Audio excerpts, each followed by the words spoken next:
Trish L. Gleason, Assistant City Clerk, you are hereby directed to call a special session of the City Council to be held on Tuesday, April 28th, 2026 at 6:30 p.m.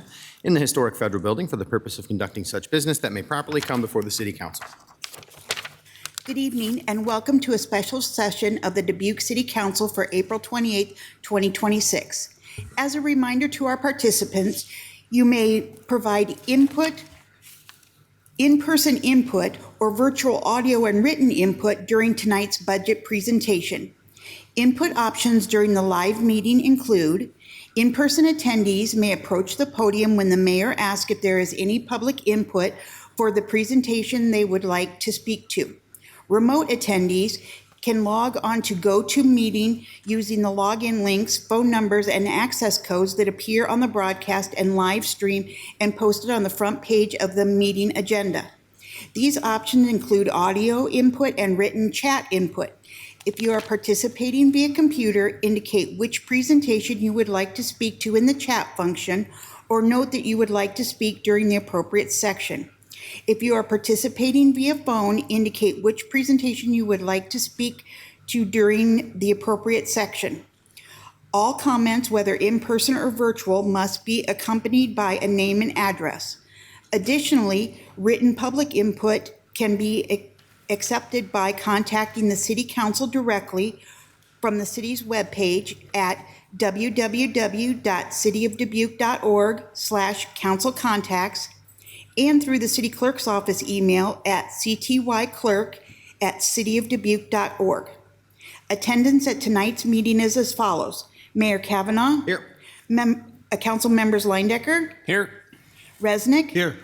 Roussel. Here. Sprank. Here. Staver. Here. Wethel. Here. City Manager Van Milligan. Here. Thank you, Mayor. I'll turn it over to you. All right. Well, we have a public hearing here for fiscal year 27 amended budget recommendation. I'll take a motion to get that on the table, please. Mr. Mayor, Mr. Resnick. I move to receive and file and adopt the resolutions. Second by Wethel. Got a motion by Resnick and a second by Wethel.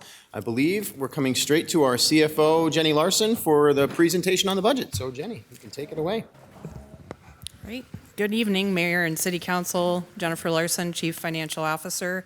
I'm here tonight to present the amended fiscal year 2027 budget recommendation.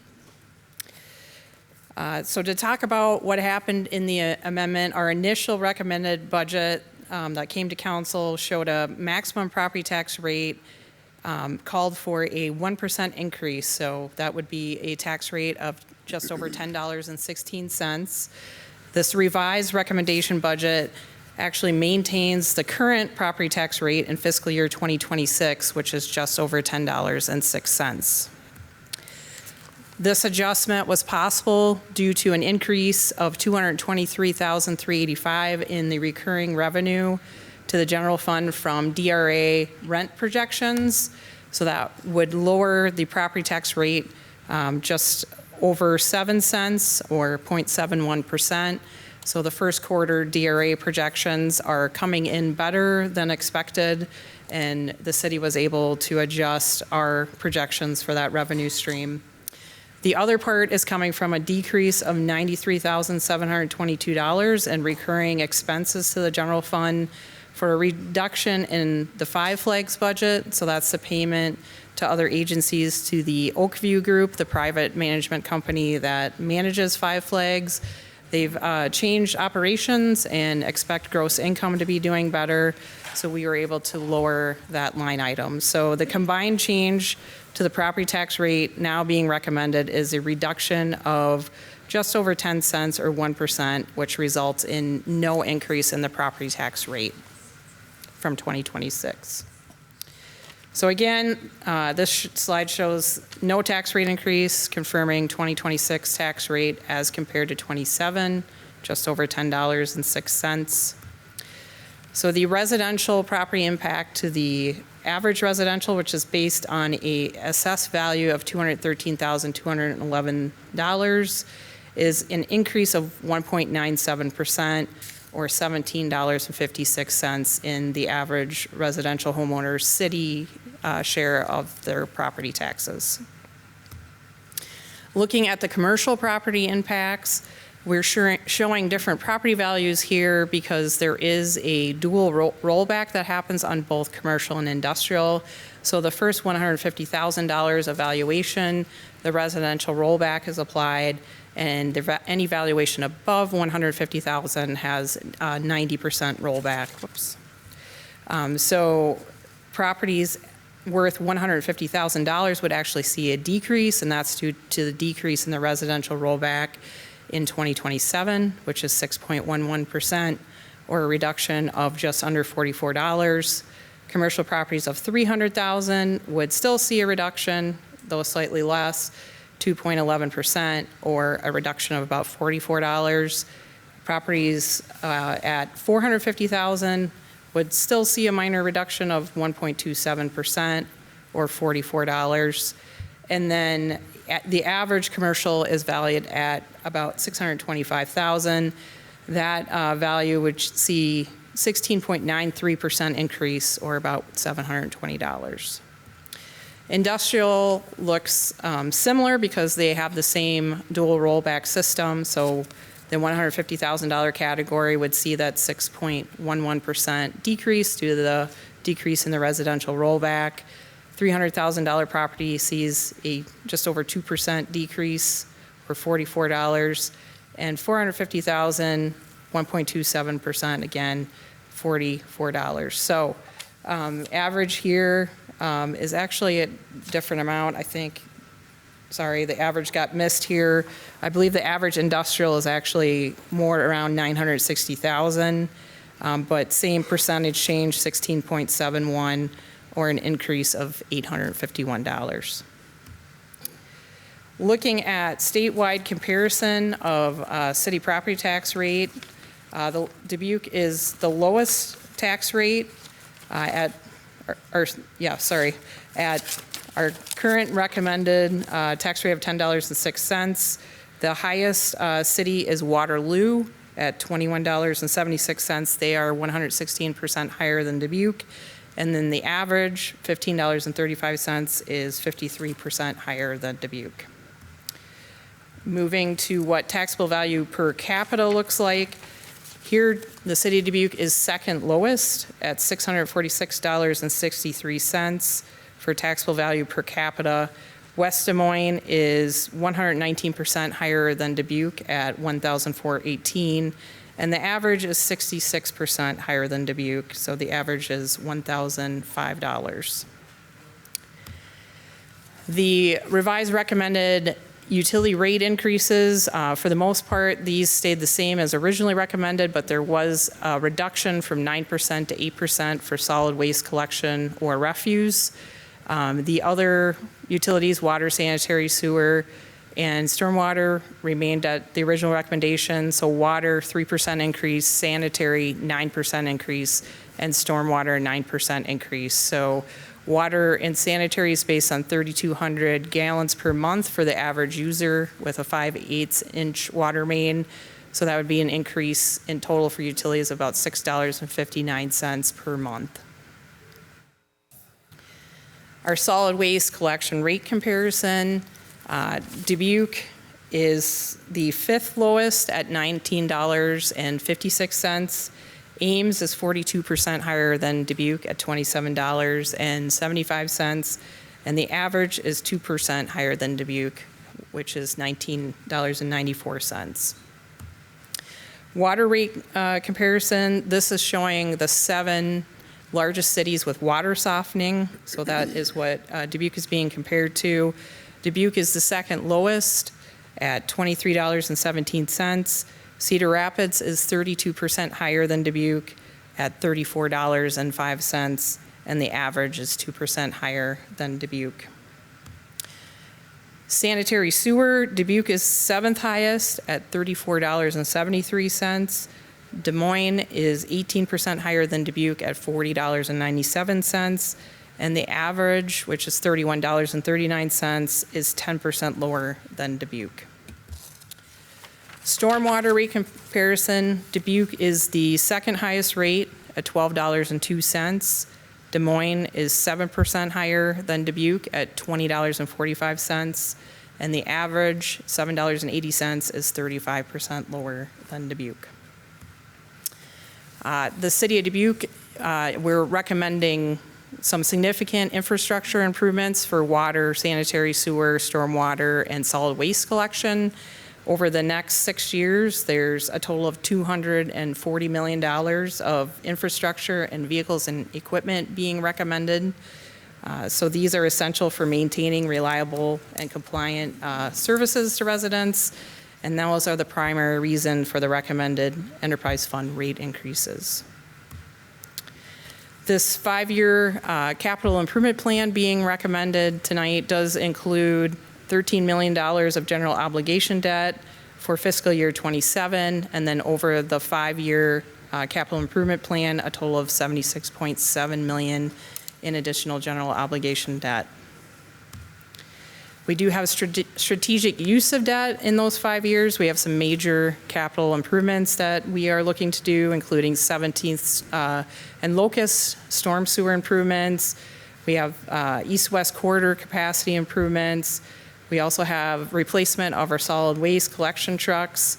We have water improvements such as PFAS remediation and private lead water service line replacements, and multiple sanitary improvements, including Catfish Creek Sewer Shed and Interceptor and Old Mill Road Lift Station and Force Main improvements. This shows history and projection of our statutory debt limit used. In 2027, we're projected to be at 33%. In 2031, at the end of the 5-year capital improvement program, we're projected to be at 36%, and that further declining to 20% in fiscal year 37. Our total debt projected in 27 rises to $293.5 million. I will mention here, we have not issued debt in fiscal year 26. So the last time we actually issued debt was in 25. So that debt has been moved to fiscal year 27, increasing that number. At the end of the 5-year CIP in fiscal year 31, we're projected to be at $337.1 million, and that is expected to decline to $252.2 million in fiscal year 35. Our general fund reserves, our minimum required balance is 25%. We are maintaining a balance of 27% in 26 and beyond, which exceeds that minimum by 2%. That's for a margin of error to ensure we maintain at least 25% computed on a cash basis. But we're required by our credit rating agency to do our calculations on an accrual basis once our audit is available. So that gives us additional room for accruals changing. So again, our amended 2027 property tax recommendation is no tax rate increase, remaining at $10.06. And that concludes my presentation on the amended budget recommendation. Thank you. Thank you very much, Jenny. All right, well, this is the point where we are in a public hearing, so we'll take any public input that wants to be offered. The room is pretty full, so just a couple of thoughts on that. One, we usually stop it at 30 minutes. I'm happy to take that longer, so more people get a chance to speak. I would ask, though, if you could try to keep your comments 5 minutes or lower. That would appreciate it. That way we can get to more people and be able to hear from everybody. So thank you very much, and please. Good evening. Rob McDonald, 3399 Eagle Point Drive. I'm here tonight to talk about administrative overhead recharges and their use in the city of Dubuque and how it affects the budget and fees. I've read the various memos included in the budget agendas, and I've received 2 letters on the topic from CFO Jennifer Larson. It appears this process started in 2013 and is referred to as the modern method of cost allocation. I've seen the word adopted used when referring to using this modern method. It is my belief that this methodology was never formally adopted by the City Council by resolution. It appears the adoption is based on city staff introducing it and the City Council's year-to-year approval of its use in the budgeting process. The city staff has said the methodology of administrative overhead recharges calls for it to be layered in over 10 years or more. The reasoning behind this is that it helps avoid rate shocks to citizens and also allows time for the enterprise funds to absorb the added burden. These reasons come directly from CFO Jenny Larson. Those two reasons right there are a red flag and something that gives me pause knowing an accounting change needs to be layered in over the course of a decade or more because of its drastic effects on citizens and city departments. So let's look at some of the effects of this methodology and the change of the departments affected. I looked at the 7 main departments that receive administrative overhead recharge revenue: city attorney, city clerk, city manager office, planning, finance, communications, and HR. Looking at fiscal year 24, which is 10 years into the layered in effect, 7 departments in fiscal year 2024 took increases from the previous year of 35%, 76%, 50%, 26%, 19%, 79%, and 60% increases in 1 year from the previous year. The following year, after those large increases, in fiscal year 25, those same 7 departments took 23, 20, 28, 33, 47, and 39. And there was one department that took a 4% decrease. These don't appear to be examples of layering in increases, at least it doesn't appear to be. In the last 5 years, as I looked at it, fiscal years 22 through 27, the dollars increased.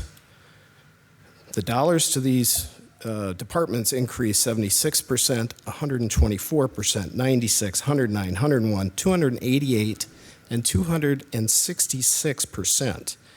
So if you look at one of them, human resources, in 5 years, it went from receiving recharges of $382,000, it went up to $1.4 million in 5 years. The 7 departments in total went from receiving $4.1 million in fiscal year 2022 to $9 million in fiscal year 2027. That's a 120% overall increase. So how were these increases funded? Well, I'll talk about a couple departments. The water department had increased payments in those same 2 years, 2024 and 2025, they had increased payments into the administrative overhead recharges fund of 202%, followed by 46%. Just to show what that means, in 2024, they went to a $1.37 million of AOR after being at just $450,000 the year before. Prior 2 years, the water department was running surpluses of around $1.2 million. After that big charge of 2024, they basically had a surplus of $72,000. If you look at stormwater, same thing. In those 2 years, they had increases of 81% and 61%. So for the people listening, that means we took money out of those enterprise funds to pay into supporting departments. And to put that into numbers, in 2024, they had $1.2 million in recharges after just having $660,000 the year before. I don't agree with the methodology of the calculations for one simple reason. The enterprise funds cover way too much of administrative department's budget. Those 7 departments I mentioned, their budgets are covered, the majority is paid by the enterprise funds. Some are 3/4 of their budgets are paid, 78%, 55, 71, 64. It goes on and on. The Human Resources Department, 78% of their budget is covered. And if you just think about what HR does for the city, they handle people. Well, in those enterprise funds, there's less than 15% of the city people in those funds. It just makes no sense. So as we look at rates, if we are over-subsidizing admin departments, which is my thesis being up here, we have to have revenue to cover it. So we increase rates. Water rates, last 3 years, 12%, 8%. This year will be 3%. Going forward, it'll be in the 8% range for the next 3 years. projected. Sewer, 9% increases this year and the past two. Looking ahead, there's projections in the 10% range. Stormwater, 5% 2 years ago, 5% last year, and 9% this year. And refuse, 9% 2 years ago, 5% last year, 8% this year. It would appear we have to feed the beast. It would be foolhardy to not believe that rates have to be increased. It would be foolhardy to not believe that rates have to be increased just to cover the burden of these overweighted administrative overhead recharges. Therefore, tonight, please give heavy consideration before approving these rates. I ask, do you understand and agree with the AOR calculation related to enterprise funds? Are you aware the allocation methodology was not formally approved by council, but instead agreed upon year to year by approving the budget and rate increases proposed by the city manager? Hey, Rob, I got you at about 7 minutes, just so you know. I'll finish up, Mayor. Thank you. Do you believe the enterprise funds should finance the administrative departments to the levels of 51% to 7% to 78%? And if so, how do you justify that? You have a fiduciary duty to understand what you are voting on, and for all of the time I've spent on this subject, the calculation methodology of the administrative overhead recharges and its relevance to true service costs appears to be very murky at best and rather dysfunctional. In my mind, this calls into question the integrity of the method used in determining the rate increases being voted on tonight. I hope you will consider this information in your deliberations when voting tonight. Thank you very much. Thank you for your comments, Rob. Hang on. Guys, we have a general rule. We're not going to clap and applause and cheer and things like that. I keep that rule for every single night, all that we do. So if you could please just not do that, I appreciate it. We'll get through the comments, and if you cheer them, you can do so silently. Thank you. Please. Good evening, Mayor and members. My name is Michael Wallou. I live at 3065 Arbor Oaks Drive. I am here to address the methodology the city of Dubuque uses to allocate shared service costs in our enterprise funds. A little background about me, and I talked about this last time. I passed the CPA exam in 1994. Although I do not currently hold an active license, I'm a registered certified public accountant in the state of Illinois. In 2007, I earned a graduate certification in forensic accounting and fraud investigations from West Virginia University. I am a retired federal agent after serving 35 years with the Internal Revenue Service. And just a little background, I moved back here after being gone for 31 years. I love it here. I think whoever ran this city took good care of it. It's a lot different. It's a lot different place in '87. I have read the memo, the subject of which is administrative overhead, dated April 16, 2026 from General Larson. Based on my interpretation, it seems the approach Dubuque has taken is a percentage of total budget method for enterprise funds to reimburse the general fund. While our current percentage of budget approach is simple, it departs from the rigorous standards established by the state of Iowa and federal regulations. Based on my research, this creates significant legal and financial exposure for our city. At the last meeting I attended, after I left, this body discussed the fact that our city went through a clean audit and seemed unconcerned. It's a common misconception that a clean opinion is a gold star for all internal policies. In reality, an audit is a high-level check for material misstatements, not a validation of management's specific business choices or legal risks. The standard set by the state, a benchmark for the proper cost recovery in our state, is the statewide cost allocation plan. On January 15, 2017, the Iowa Legislative Service Agency issued a detailed fiscal report regarding statewide cost allocations. This report emphasizes that for a cost allocation plan to be valid, it must be based on actual services provided to non-general fund entities. This is also consistent with GASB Rule 35. The Iowa Legislative Service Agency guidance and the statewide cost allocation plan framework made one thing clear: costs must be distributed based on a consistent an equitable methodology that establishes a direct link between the service provided and the fund being charged. Why Dubuque's current method is at risk? By using a flat percentage of the total budget, or in our case, a portion of the budget, that's at least what I could tell from that memo, Dubuque is essentially using a revenue sharing model rather than a cost recovery model. This creates a number of vulnerabilities.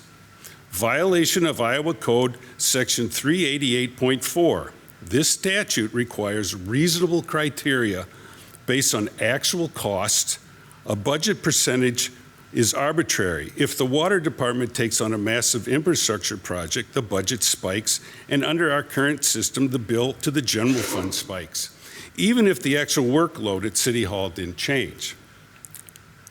2, the hidden tax risk, Iowa Code Section 384.84. When we overcharge enterprise funds without a documented service nexus, we are essentially moving ratepayer money to the general fund. This can be legally challenged as an unauthorized tax on the citizens of Dubuque. Now, there's federal rules too. Federal disallowance.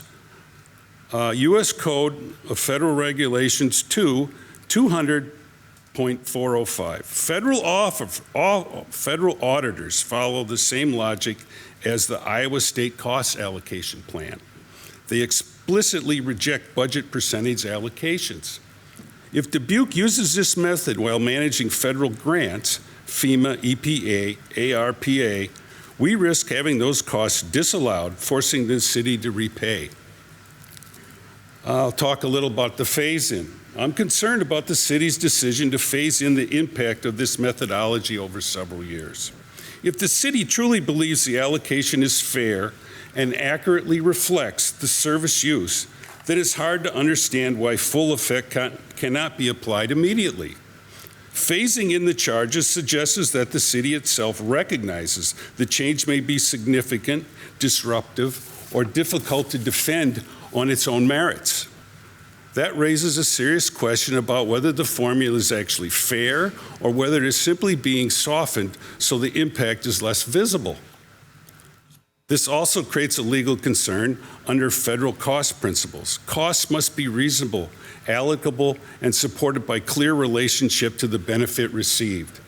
A method that has to be gradually phased in because it produces large shifts may be harder to defend as a reasonable cost allocation, especially if the charges are not tied to actual workload or service use. In my view, a fair method should stand on its own without needing a multi-year phase-in to make it politically or financially tolerable.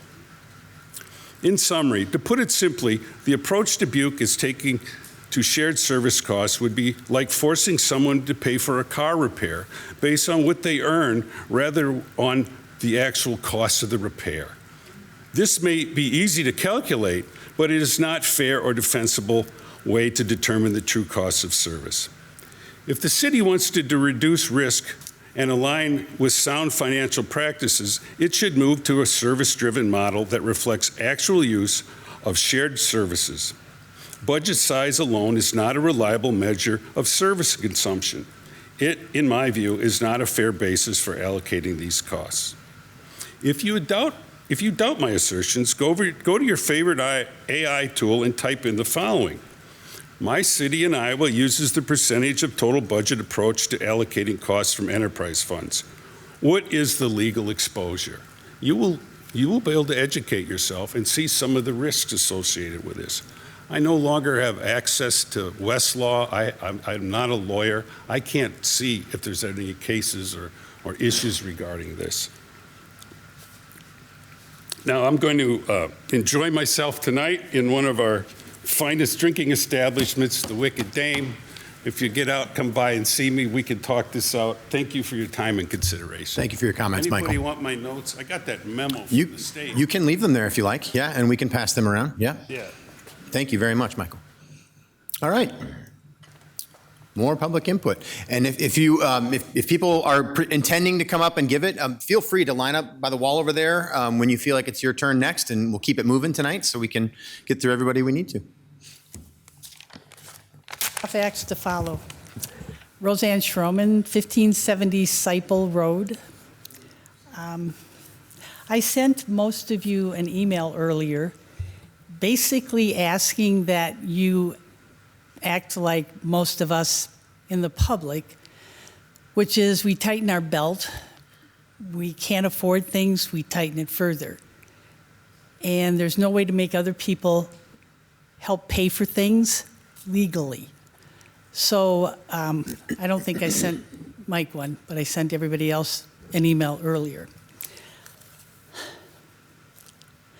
People don't attend meetings very often down here, or school board meetings, or supervisor meetings, because we feel, the public feels, that it's a waste of time. That all decisions are made before we show up, and why bother?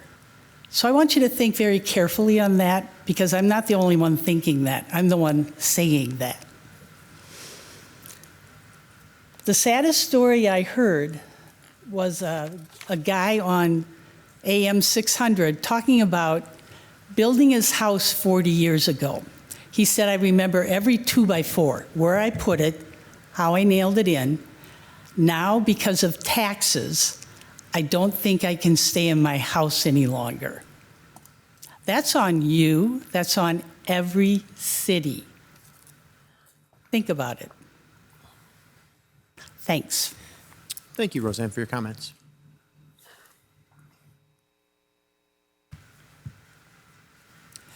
Good evening. Catherine Sorensen, 2613 Jackson.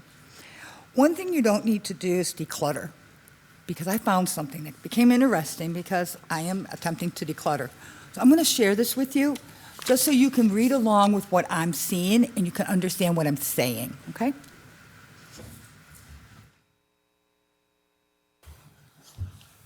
I also have extra copies if anyone is interested. So this is dollars and cents. Everybody knows what this is.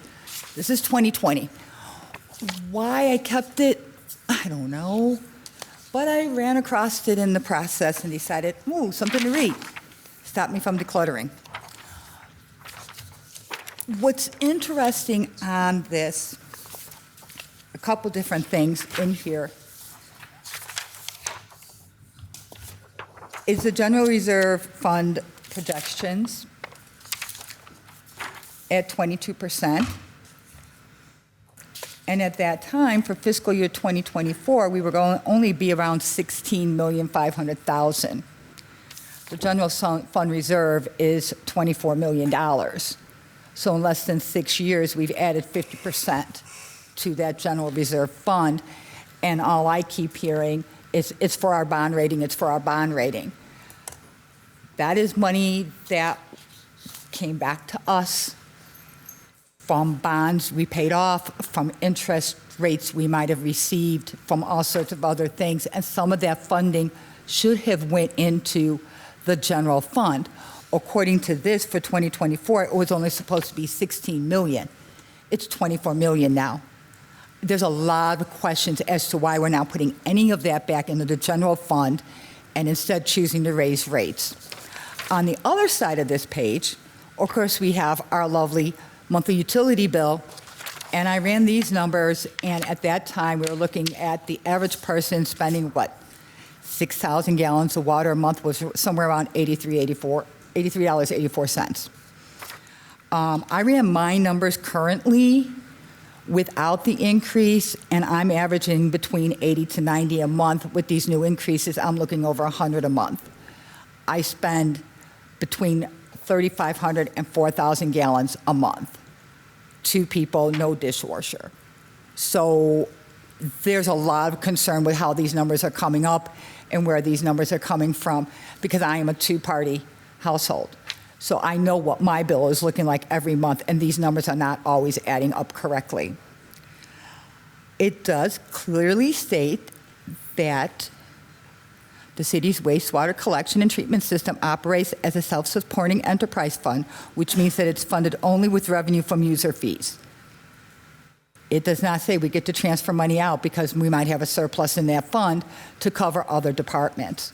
All of this says the same thing. There is no asterisk anywhere in this little booklet that says these numbers can change at the discretion of the manager. At no point does it say with an asterisk with board approval. At no point does it say you're not funding 4 departments, you're funding 9 departments with your utility bill. So nobody really knows what's going on until we actually start coming to board meetings and start looking at things and start questioning things. My biggest concern with the reserve fund is us not taking and putting any of that in our general fund, whether we're talking $500,000, we're talking $1 million. That's my concern. The Moody rating is not going to go down if you have 22% like it said it was supposed to. Your Moody rating is based on what your ability to pay back is, not what's sitting in your reserve fund. And you're looking at a TIF fund right now that's going to be receiving $19 million this year. You have a $99 million debt obligation, and about $8 million of that pays off that debt obligation every year. Those are numbers you need to be concerned about. Because if you keep borrowing this and moving it to the general fund to cover 9 departments instead of 4, what happens when those departments cannot sustain that funding, cannot sustain those transfers? When you need those water and sewer, that money to pay off future water and sewer treatments or replacement that's going to happen, and you may not have all that federal money that we're all hoping you're going to get. Those are the concerns. You're becoming dependent on something. And becoming dependent on it, the backfall is, hey, we'll go to the taxpayers and ask them for some more money. But the taxpayers don't realize the utility bill is technically not paying just those departments. It's paying 9 departments, not 4. Have a good night. Thank you, Catherine, for your comments.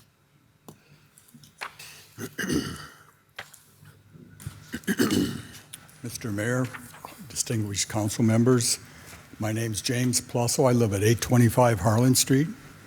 And I understand utilities need to be increased, but I do not understand 9% for the sewer and stormwater and 8% for the refuse. That's pretty high. Myself and my wife are both retired. We live on fixed incomes. And when I get my utility bill, some months it is higher than my Alliant Energy and my Black Hills Energy bill combined. And we have to tighten our belt and cut things to make sure we can pay our bills. And if this keeps going up, we're not going to be able to afford to live in our house, which we bought 47 years ago. And I hate to move and downsize, but I love my house and my neighborhood. And this kind of an increase is, I think, too high. It does need to be increased. I understand that. Everything goes up, but I don't think you need a 9% increase on the sewer and stormwater. That is awful high. But thank you very much. I appreciate it. Thank you, James, for your comments. Sir, are you waiting? I want to check. Are you waiting? Would you? No, I couldn't hear from back there. Got it. Okay. Yeah. Well, actually, thank you for that reminder. It's a good reminder. When you do talk, the mics are really directional, so try to get your mouth right in it there. Got it. Thank you. Thank you for that. Good evening, Mayor Kavanaugh and City Council. My name is Jean McDonald, and I live at 3120 Eagle Point Drive. I have 2 items that I would like to address this evening. I'd like to know why the final resolution document for the budget doesn't have numbers on it. Why? And the second item I'd like to address are the utility rate increases being driven primarily by the utilities' operational needs or by supporting other departments through recharge allocations. If a significant portion of utility fees are being used to fund other administrative functions, how is that being justified to taxpayers as to being funded through general taxation? A methodology that provides a closer tie to the actual services provided would be appreciated by all of us, and it is your fiduciary duty to do so. I hope that once you know better, you'll do better. Thank you. Thank you, Jean, for your comments.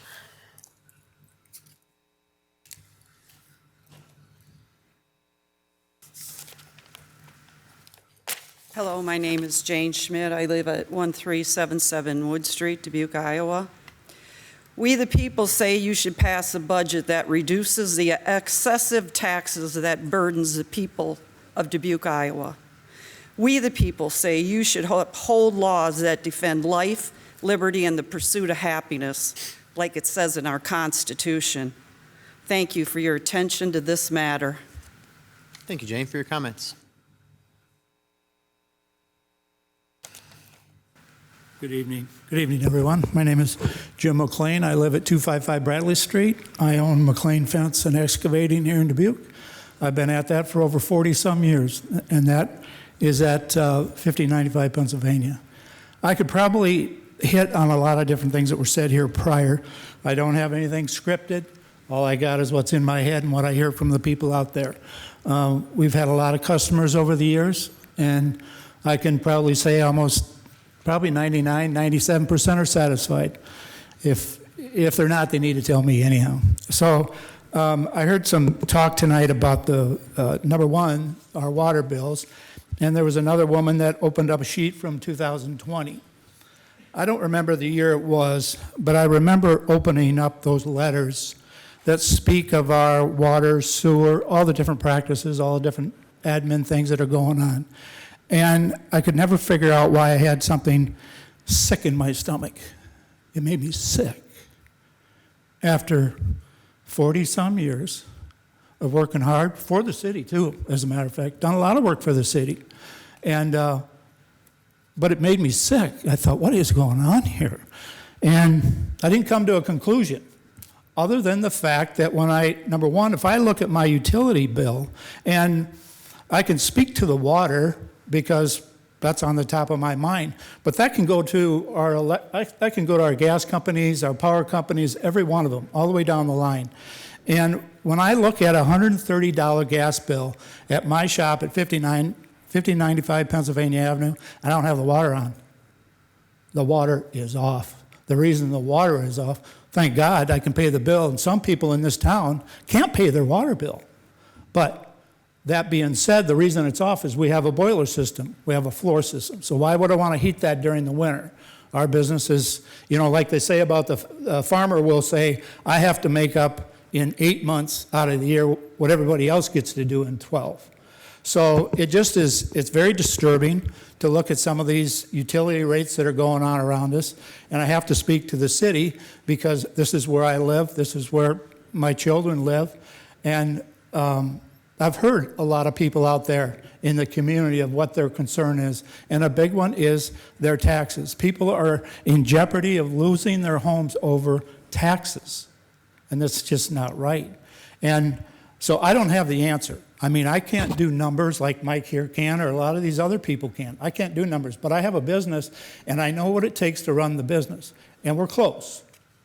I mean, yeah, I'm older, but we're close to maybe shutting the door. Why? Profit. The profit's not there. But what am I have to look to myself and say, what am I doing wrong? So I would ask you all, if you can honestly look at this budget. You're all taxpayers also. Every one of you have homes here. You sleep good at night and look at that paperwork and say, you know what? I don't know if I'm satisfied with this, and vote no on it. That's kind of where I'm at with it, is look at it to yourself, because you're taxpayers just as much as all the rest of us people. And we're also landlords. This is going to hit our tenants. Why? Because we have to raise our rents. We have tenants that, and this is not a sob story, but we know because of housing in Dubuque, there's a lot of single mothers out there, and I'm not just picking on them or being discriminatory, but it's tough. They're working 2 to 3 jobs, and now we have to go tell them, we got to raise your rent. Well, why? Oh, so I can put it in my back pocket? No, because the utility rates are going up. Something has to be done, and I believe that it's in, Mike, it's got to be in your hand, because you're the manager. I mean, I like you, you're a nice guy, but I'm a manager of my company, and I got to look right smack at it and say, get rid of the truck, Jim. I mean, that could be a simple thing. Obviously, it's more in a larger scale in the city of Dubuque, but we all drive around the city, and we all see all kinds of things around the city. So I appreciate the council, I appreciate Mike, I appreciate all our departments, but something's got to be done, and I don't think we ought to pass this budget tonight. I really think that, not because it's procedure, but we need to get done with this budget and get through this and get on to the other agenda. I don't think we need to do it that way. I think we need to really stop and look at what the individuals out there in our community, our taxpayers, are saying. Because it's one thing for me to stand here and say, like you say, Mayor, okay, we've got public opinion now. Well, bull. I get 3 minutes to speak my opinion, but that's all I get. And I'm thankful for that. But one last note I'll end with. I don't know why we don't say the Pledge of Allegiance when we start these meetings. So maybe you could put that on the agenda. Thank you. Thank you, Jim, for your comments.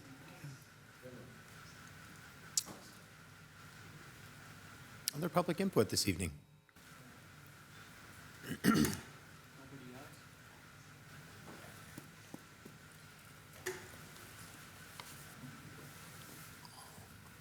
Good evening, Clark Slows, 2925 Burlington Street. And my comments are going to be more on the process and then on individual specific issues. It's been kind of interesting, this budget process, where you've seen anywhere with comments on the number of public hearings, which was stated in previous public hearing that, well, only 4 are required by law. By law, it's only 2. And if you want to count from November when you have an informational meeting, and then you go through tonight, that's 11 opportunities for public input. And there have been some groups that have criticized that there's a lack of opportunity for public input. You have 11 opportunities to do so. You look at those nights when you see 4 departments, you have an opportunity to comment on each and every department. So, saying that there's a lack of opportunity, I think is wrong. Also, too, this year we've had the battle of calculators. The city's calculators versus Dubuque Deserves Better calculator. I plug my own numbers into it. And the only way I can get, to match their numbers is I got to take 3 years worth of data to match their number. And they take that number and say, that's the increase per year. No, it's not. They show you the calculations and how we came up with, what the tax increases were because of the increase of assessments. They actually show you the calculations on one of their blog posts. And when you get to their calculation sheet, when it comes to the utilities, they just have a number there, $189.90. They don't explain how they got that. And they use numbers 2026 based on 6,000 gallons for the average home user. 2027, 3,200 gallons. You can't be mixing numbers like that. You got to convert. If you're going back to, I went back to 23 and used my numbers, to put it on a calendar basis to see, what the increases are. The best I think you can use with that data is sit there and say, okay, my utilities went up at a rate of, total utilities, all the utilities together, went up at a rate of 8% annually. My taxes went up, my numbers from 2023 went up at 3.17% annually.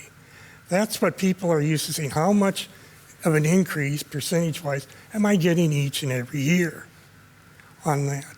But to say that that number that their calculator produces is, an annual increase, it really isn't. And, the group talks about being transparent. Okay, we had 2 gentlemen run on transparency. If you want to be transparent, show me how you got your $189.90. I'm calling out Dubuque Deserves Better. Show me the money. Show me how you did it. If you're going to complain about this, then show me your numbers so you can be independently checked. You complain about the council not being transparent. You're checking their numbers. Well, let's check your numbers and see where you come up with stuff. Show me the money, and you're not doing that. And another thing on the blog, dealing with utilities, they talked about, those who qualify can get a 50% reduction. Well, their comment is 50% off a raise is still a raise. I'm sure those people that use that program are grateful for getting that 50%. Maybe that Dubuque deserves better, ought to be pointing out, hey, for those who need the help, here's where to go to get that help. So that's all I got. Thank you, Clark, for your comments. Come on up. Yeah.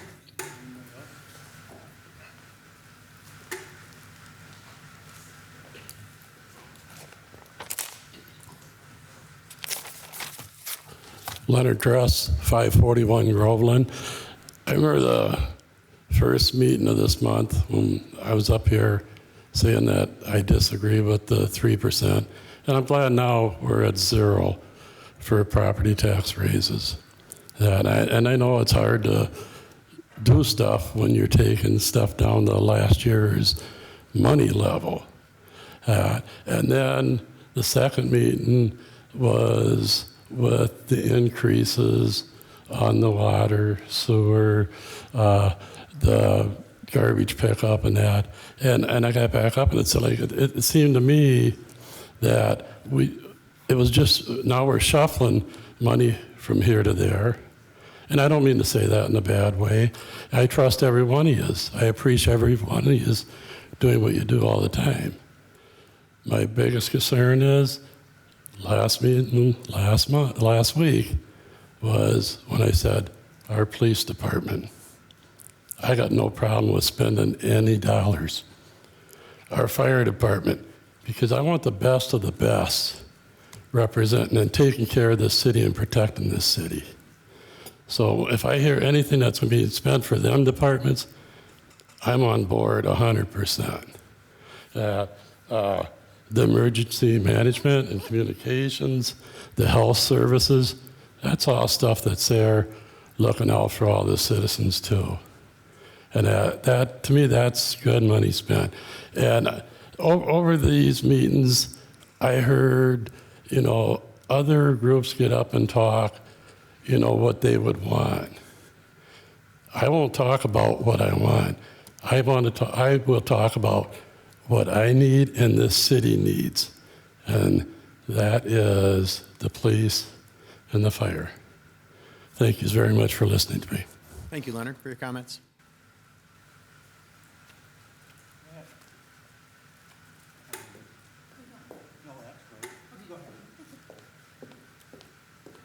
Good evening. My name is Jamie Ironside. I live at 2288 Palmer Drive in Asbury, Iowa, but I'm here today speaking on behalf of the Dubuque Regional Humane Society.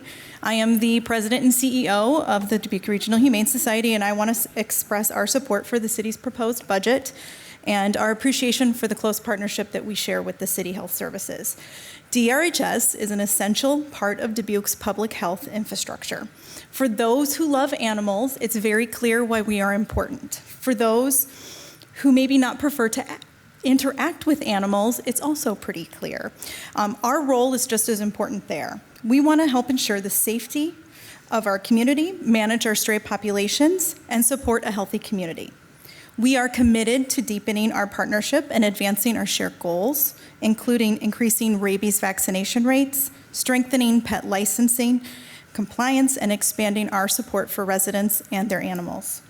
The work that we do at the Regional Humane Society is not just nice to have, it's necessary to health, safety, and the well-being of our community. Thank you so much. Thank you, Jamie, for your comments.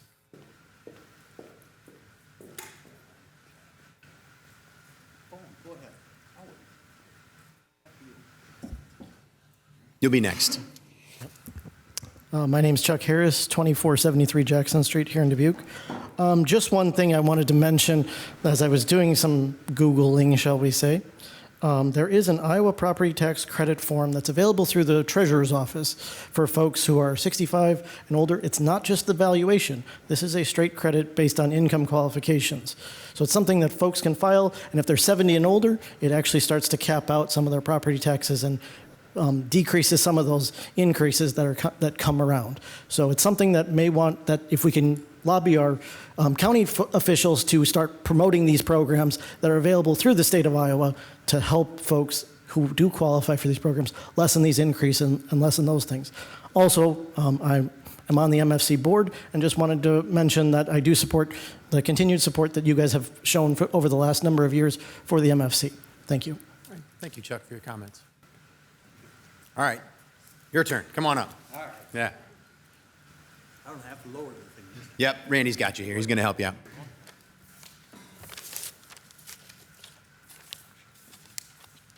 I can get to this one. You can adjust it right here. Oh, that's right. I'm not crippled. What the heck?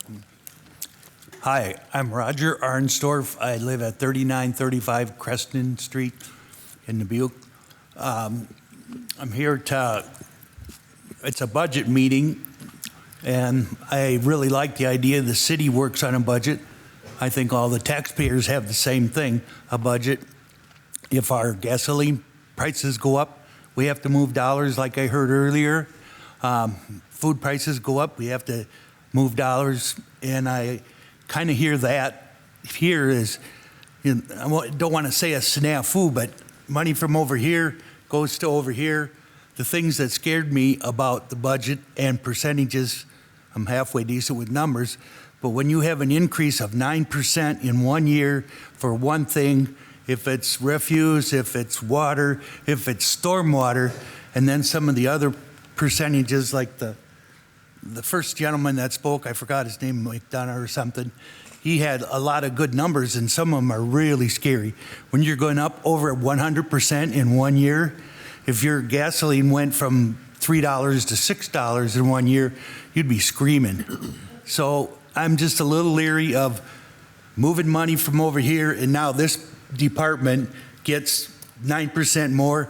This department, human resources, gets, I don't want to exaggerate, a great percentage more. I'm a little leery of that. I appreciate the first young lady when said that we're really not looking for increases in our tax rate. Is that, am I correct on that? So if we're pretty much staying the same, I think that's great, but I'm very, very leery of some department getting a 100% increase in 1 year. Thanks for your time, guys. All right, thank you, Roger, for your comments.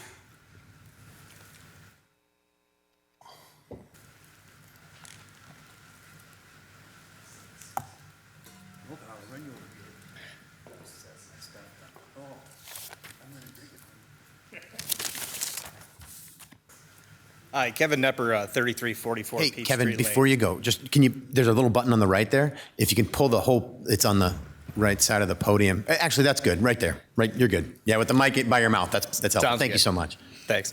Kevin Nepper, 3344 Peachtree Lane. So we built our house in 2012. I've never been to one of these meetings before, so I didn't come with anything typed out. I wrote myself a text message, so I'm going to kind of just go off of that and wing it. We built our house in 2012 for $270,000. Our current assessment is $400,000, which is a 48% increase in the taxes, and I've actually had a decrease in my wages of about the same amount over that period of time when John Deere did some cuts last year. First, as I was looking at the presentation, the one thing that stuck out to me is we should maybe speak in significant numbers. When I worked at Deere and other places, we do a lot of data analysis and projecting stuff and making presentations. I got a little bit confused just with some of the pennies on some of the slides. I think maybe in the future on significant numbers, hundreds, millions of dollars, we don't really need the pennies on the graph. I think they just kind of get in the way and they obscure the message.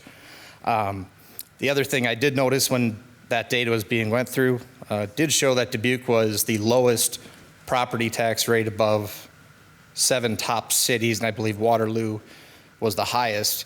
On subsequent slides, I did notice that Waterloo had the lowest refuse weight cost, and they weren't even on the water cost slide, so they were even lower. So I'd almost like to see all three of those rolled into one, because we're saying we're the lowest property tax, but we kind of are comparing apples to oranges a little bit, you know, in that regard. I guess I think you see what I'm saying.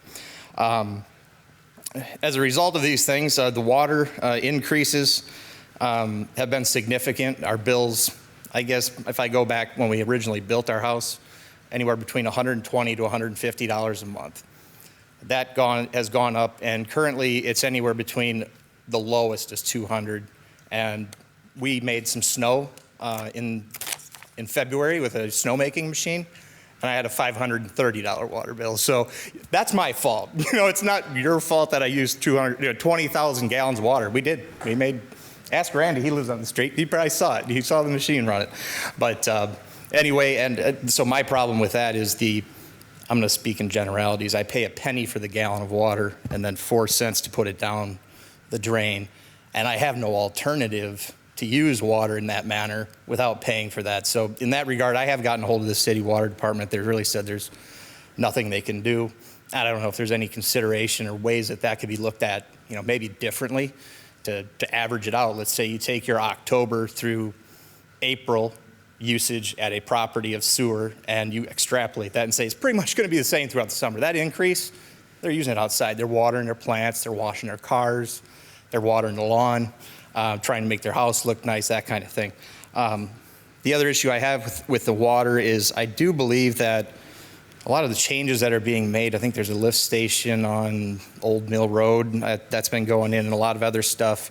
I have concerns that when Simmons came to town, I don't know the exact numbers, but and maybe there's some other commercial properties too, but they increased that wastewater flow by huge amounts. I don't have the numbers. I know it's very significant. And I feel that companies such as them that cause these issues and we have to make these upgrades, that Simmons or other people, other businesses should have to burden that cost and not the citizens. The last comment I have to make is due to the property tax and water rates in Dubuque. Even before this even came up, we've been looking in the county and in Wisconsin because it's simply becoming way too unaffordable to live in Dubuque in the city limits. Thank you. Thank you, Kevin, for your comments.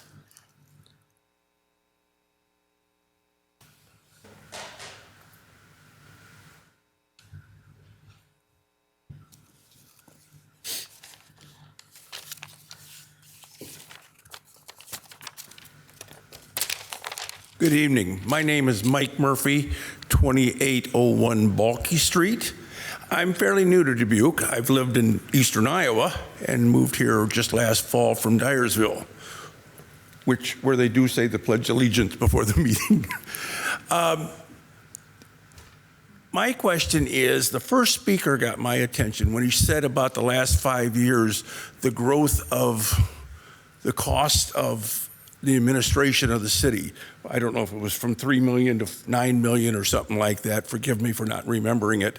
But in 5 years, that's a huge increase. As a person who as a career oversaw a lot of people, I don't know how many of you own businesses, but one of the largest costs at each level of any cost is employees. I'm not attacking any employees. Everybody deserves every penny they can make. We're all just trying to get by. But how easy it is to add employees. Since moving here, I've had contractors, did some remodeling. I'm hearing, boy, it's kind of hard to deal with the city. I had an issue with moles that I was trying to get an answer from the city as far as treating your land next to mine, and I got bounced around to about 8 people. 4 or 5 of them, heads of departments. Mostly I got answering machines that said, I'm not available, please call my assistant. Seems like everybody has assistants. I was in property facility management where companies would hand their facility management over to a fee management like us, and they were so bloated with people that it was amazing. And again, not wanting to get rid of anyone, but I would ask that you think about that. I saw, again, there was something about putting off hiring for a position till December of next year or something, or January. It had a high-fluting name. I don't remember what it was. But that was a high senior person, but that means they're going to bring us an assistant. That means they're going to need an administrator, and all of a sudden you got $200,000 automatically. And the question is, could that be done by somebody already here? So it's one of the, if you haven't managed people and you haven't had to budget salaries, benefits, health, retirement, all deserved. Believe me, that's not my question here. But I'd like to ask if you've looked at that. Has anyone come in and looked at the organization of the city? Because it does seem it might be bloated. and again, I'm talking from an outsider with very little contact, so it's not an attack, but that's a huge increase. If it happens again, you're going to be in another 5 years up to 14 million. Thank you for listening. You got a tough job. With water, sewer, I'm familiar with them. The cost of those are going to continue to climb because environmental and shortage, you got a tough road. Thank you for listening. Thank you, Mike, for your comments. Appreciate it. Keep them coming if we got them. I'll check virtually. Do we have anybody waiting virtually that we know of, Trish? Please. I'm going to move this way up because I'm a little taller than most people. I wanted to take a second. I don't want to wait till I was last. A lot of you know us. My wife, I'm Sean Schreiber, 2884 Davenport Street. That's my personal residence. We also own a business at 2944 Davenport Street. It's our farmstead. That's our soil fields. And we have an indoor hydroponics facility at 2418 Central Avenue. So we have 3 properties in Dubuque. All 3 properties have utilities. However, our field only has electric. Thanks to Mr. Van Milligan, the city of Dubuque, with its regulations, made it next to impossible, not thanks to you, thanks to you for the following here, made it next to impossible for us to run a water line from Davenport Street onto our property. Ordinances, codes, all these kinds of things. We presented that to the city water department. The city water department was willing, with Mike's approval, to allow us to have a well on our property.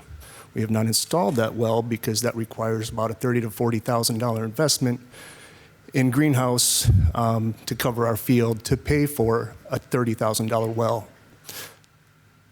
The city water line would have cost us $65,000 at its lowest bid, with Chick-fil-A coming in at $95,000.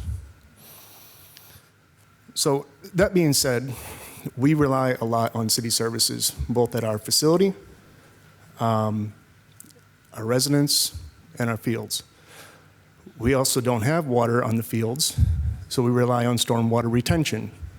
So a lot of the water that could be going down the stormwater sewers is coming down from Davenport Street from 3 houses, going into water cisterns, which a generous cost matching grant by the city allowed us to purchase large water cisterns to harvest that water, to use for drip irrigation, conserving the water again on our soil crops. I guess what I want to say is Corinne is taking over the business. I'm still co-owner, but this is going to be her thing, so I'm going to have to walk a very fine line here because we've received a lot of support from the city council in our endeavor, but it also happens to match one of your agendas. Well, actually multiple agendas, and I appreciate that. It helped us get our start and helps us to continue moving forward with our endeavors, and also to match your endeavors as well with sustainable food production, sustainable communities, and sustainable environments. However, we've put down some serious roots in this community. We've invested tens of thousands of dollars, not hundreds of thousands of dollars, not millions of dollars like A.Y. McDonald or anybody else. We're small potatoes in the grand picture, but small grains make a heap, right? I, along with my wife, have been watching from afar. We're very busy, as you are. But you have taken on a role on the city council as part of your business, or part of your busyness. We stack ourselves up with our full-time jobs, our farm services, and a build-out of a new hydroponic grow room. I can't be here every night, but we can watch here from afar. And I realize at times, people on the council have said that this is the first time they're hearing about this. But I would like you to know that's not the first time people have thought about it, okay? Meaning, I don't want to call anybody out specifically here, but there was a comment made about the greenhouse. It's the first time they heard about maybe this was a concern for some people. And maybe that's true, that it may have been the first time it's been addressed, but it's not the first time people have thought about it. So I just want people to remember that just because we can't be here and just because we can't provide input, unlike the gentleman in the blue shirt who came up here, I'm sure he has a lot of time on his hands to be here 11 nights a week. I don't. So that comment kind of struck me. So I made a point to be here tonight and not remodeling our grow room.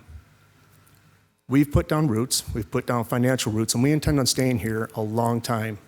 And we want to see the city succeed, and we want to see ourselves succeed. As we watch the interactions between the city council and other groups outside of the city council, we're not picking sides. We're trying to objectively listen to what the council says and presents, and what these groups say and present, weigh and measure, and then make our decision. Objectively, not subjectively. When I hear comments seeming to kind of poo-poo public input, the greenhouse is not a big ticket item in the overall city budget. It's not. It's not. And I'm picking on this one example because that is kind of relevant to what we do. Small grains make a heap. Over the interactions back and forth, the information has been presented back and forth. Although we feel very confident in the city council's support of our endeavors, we don't always feel confident in the direction that the city is moving and how they're operating. Okay? Again, we plan on being here a long time. We just secured a 15-year lease on our building. We intend to be here 20 to 25 more years, God willing. We don't work ourselves to death. So when I hear small suggestions, maybe they were taken seriously, but what we heard in the background on some of these issues, it didn't seem like they were being given much weight. My dad once told me to save 10% of every paycheck. Are we going to wait to save $1 million by hoping one day we'll inherit $1 million and then we have $1 million in savings? Or should we put maybe $10 or $100 out of each paycheck moving towards that $1 million? Which one's going to happen faster?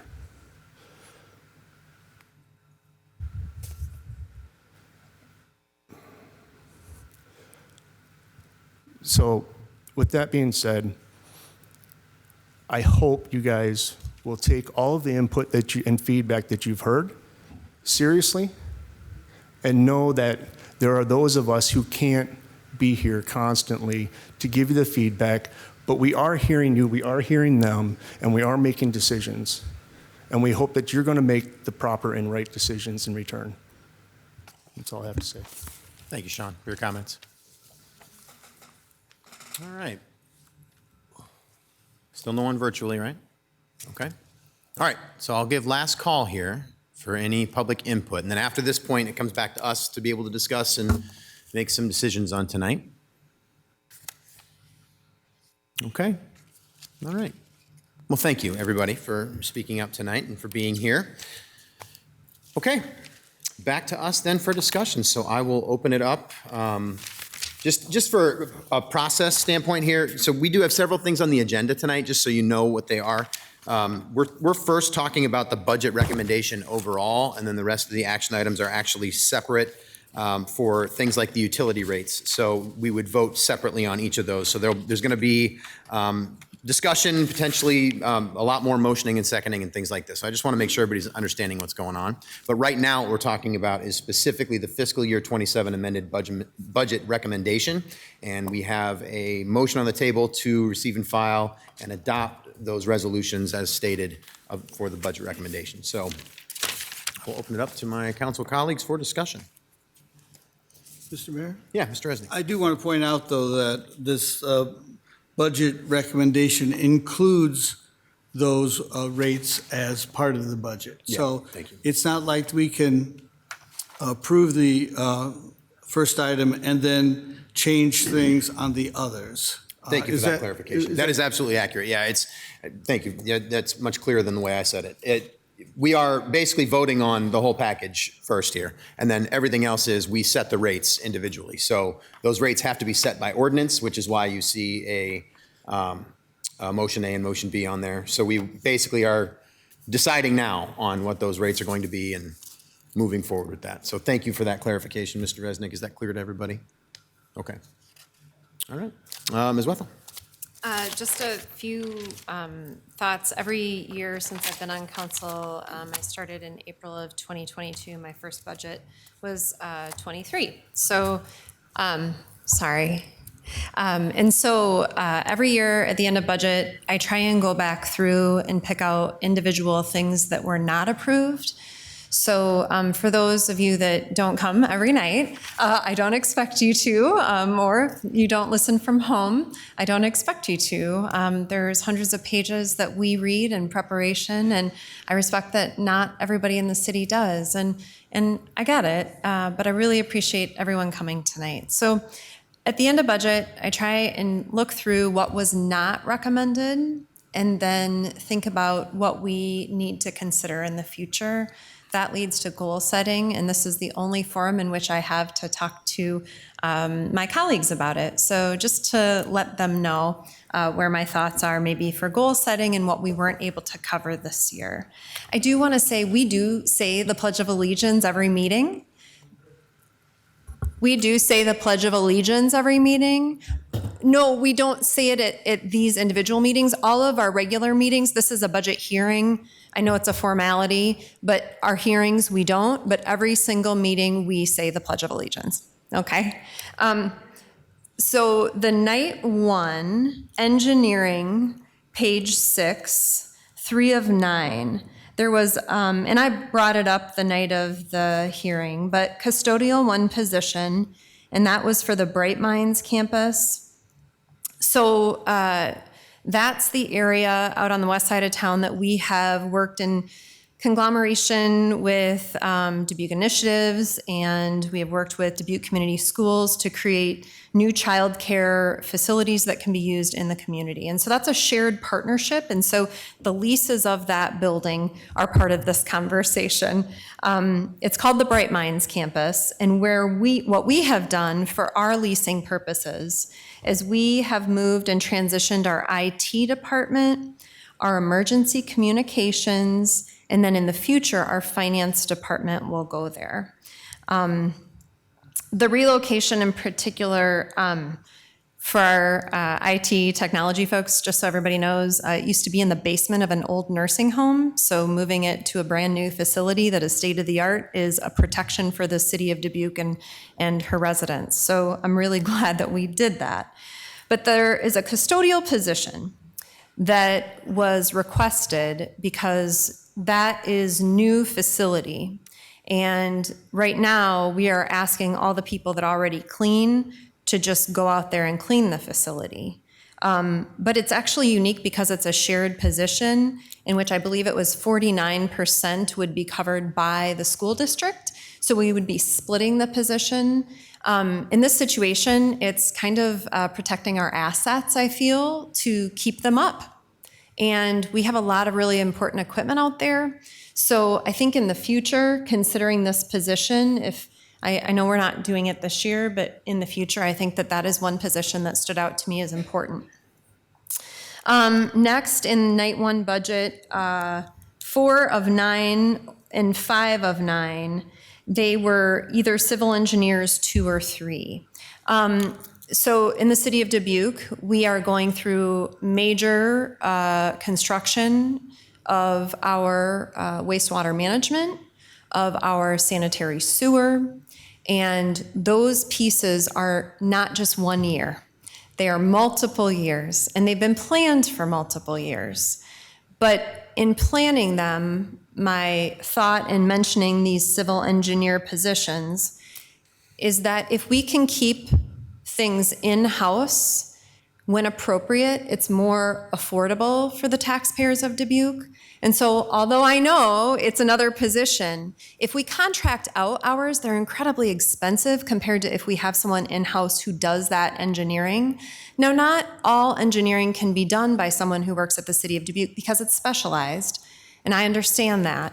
But in looking toward the future, what we can do to ensure that we continue to have the infrastructure we need, I think that engineering position, one of the two of them that was requested and not recommended, would be important. Night number 3, we talked about the library.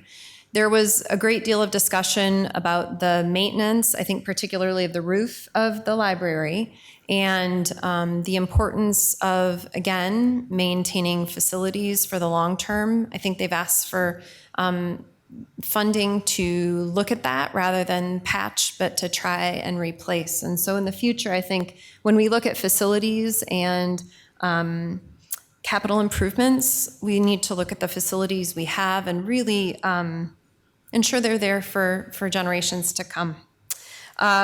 We discussed 5 flags at length, and we took money out of the intended plan for 5 flags.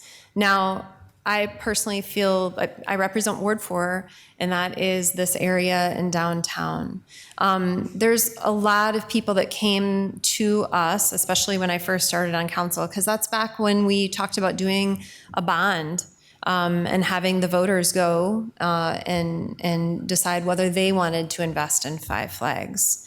And at that time, the request was kind of pie in the sky, maybe $90 million. And we as a council actually said we shouldn't consider that. It's not fiscally responsible. The question is, how much money is fiscally responsible, and what do the citizens and residents of Dubuque want out of their 5 Flags facility? To me, a lot of what I hear is we absolutely need to preserve and protect the historic theater. I feel passionately about that personally as well. The broader discussion is, what do we do with the other part of 5 Flags? Now, there are a variety of things that were thrown out over the years that I've been on council, and I don't feel partial to one of them necessarily. The long game, though, is that we own the facility. And so if we don't keep it up and invest the money, what are we going to do with it? Nobody's knocking down our door to buy it. I've had people say we should turn it into housing. I've had people say, look at it as a facilities for youth sports and community sports facilities. I think all of those ideas have been said. I don't know which one is right, but I think that those are things that we really truly need to talk about when it comes to 5 Flags before we invest larger amounts of money than we have committed. So yes, we are pulling back money from our 5 Flags investment. Now let's be wise about how we spend the money in the future. I'm on Ice Arena. We have 1 sheet of ice. There's been a variety of feedback that we have received from professional consultants that say that our ice arena is unique to our metropolitan statistical area. Basically, there's not a lot of places that have hockey ice, and ours is full. Bringing hockey into our community is not just for the residents of Dubuque. It would be opportunities to bring families into Dubuque and to have our own residents get to stay here to play hockey. Creating another sheet of ice potentially could be something that fills our hotel rooms. 50% of our hotel motel tax goes to our general fund to lower taxes. So when we talk about things that have to do with tourism, they do affect our ability to keep our taxes down. So I think that as we think about if we're going to invest in facilities that are for recreation, a sheet of ice is something I hope we can talk about at goal setting this year. Parks. We considered staff for maintenance and operations of the Parks Division. Last year, people came very passionately and talked to us all about reinvesting in Eagle Point Park, and I too feel that that is something we must do in the future. Last year, we ended up adding a maintenance individual for Eagle Point. We felt like that was something that was not recommended, but we as a council wanted to add. Maintenance of our parks is important. I hear it all the time. Our recreational areas are one of our biggest gems, and I think we need to maintain them. So adding staff to do that, if you look per capita at how much parks we have in acres compared to how much staff we have to maintenance it, we have grown our parks a lot. We have not expanded maintenance staff as much as I think some people say that we should consider. And so that too is something I would like to discuss. Night 5, in the past we have talked a lot about the city attorney's office. The long-term plan for city attorney's office to ensure that we have legal services within versus needing to contract out. Again, the cost of contracting out being much more expensive for the residents of Dubuque rather than having our own staff to do it. Now, just like engineering, there's specialty law that we would not be expected to be able to do in our legal department. But moving forward, I want to make sure that we are having that coverage when it comes to things like moving forward quickly on dilapidated properties so that they do not need to be condemned. Those little things are not little to me when it comes to Ward 4. It's a tragedy when we have to take down an old building to me. And so anything that we can do with our attorneys, staff moving forward, I think that we should keep it front of mind. Right now, they are well-staffed, they feel for what they need.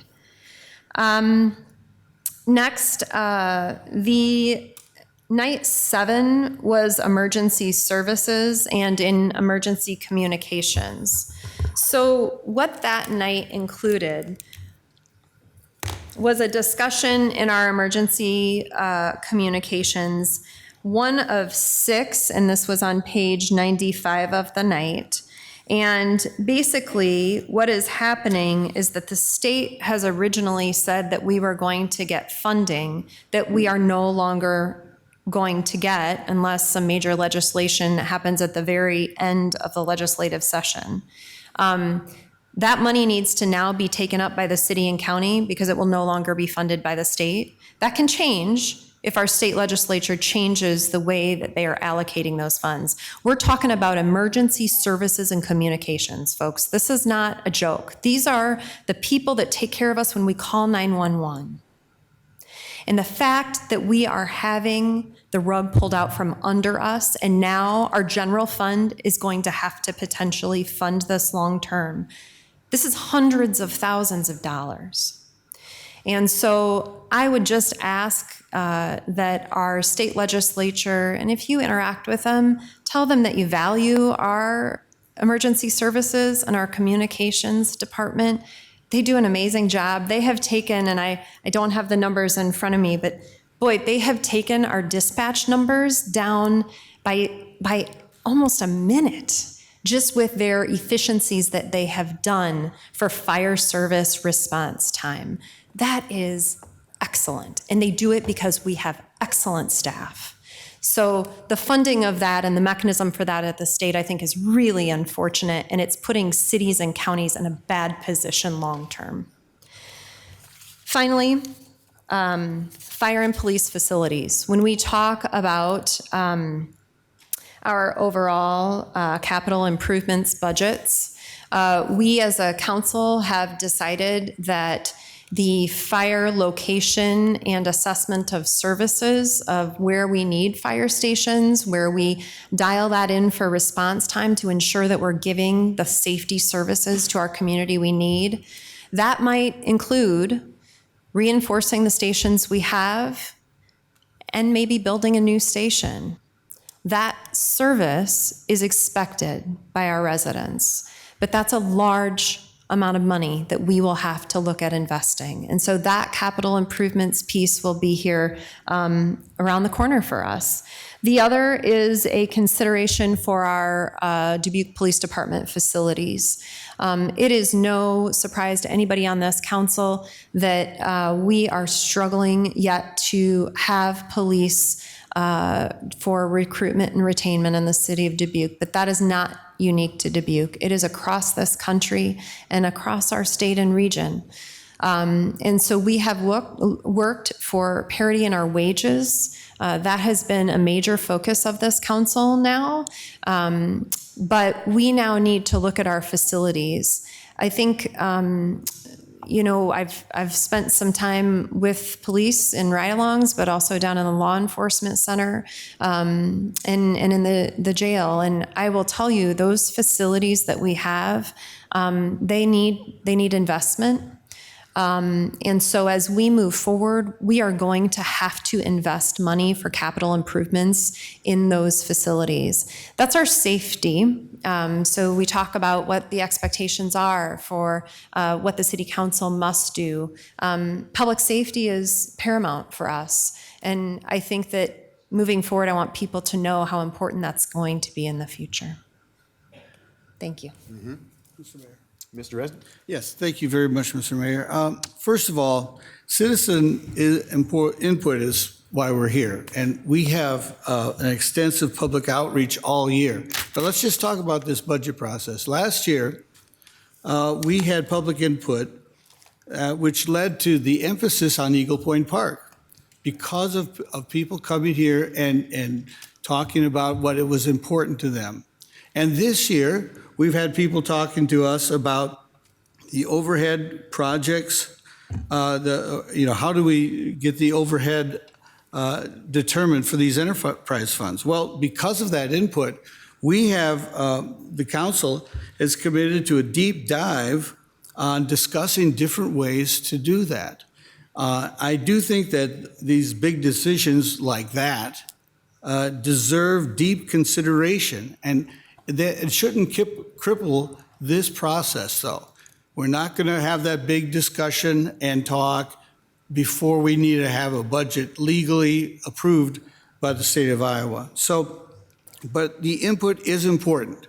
And it was last year for sure, and it is this year for sure. We're definitely going to look at the different ways to talk about supporting those enterprise funds. So, first of all, I do want to say that's, and we appreciate the public input. That's why, we appreciate that all year. And now I'm going to talk about what my ideas are on this budget this year. So, as we've talked about, the budget is a reflection of the goals and priorities established the previous fall. And those are a reflection of citizen input. We come together. What do the citizens want? What are they talking about? How do they want to improve our community? Well, it gets to be a long list.